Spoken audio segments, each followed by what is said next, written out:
Jamani, habari ya wakati huu wapendwa. Mimi napenda kuwatahadharisha ya kwamba kumeepuka na akaunti nyingi feki. Huko makezi buku makiki kwa.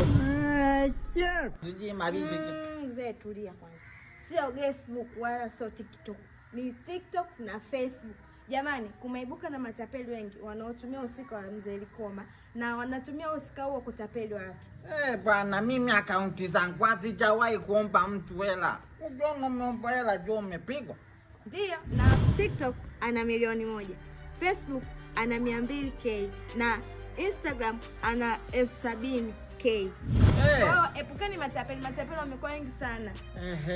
Na kwa bahati nzuri nitawasaidieni kwenye baadhi ya akaunti kuweka gabu. Tiki, bro, tiki. Jamani, chungeni na matapeli wengi. Hamna msanii hata mmoja wa family Aquino, sawa, anayeomba hela kwenye akaunti yake. Ukoona naomba hela, sijui Mzee Likoma, sijui Pablo, sijui KP, umepigwa. Ndio, hamna mtu mwenye tabia hizo. Mwenye tapeli.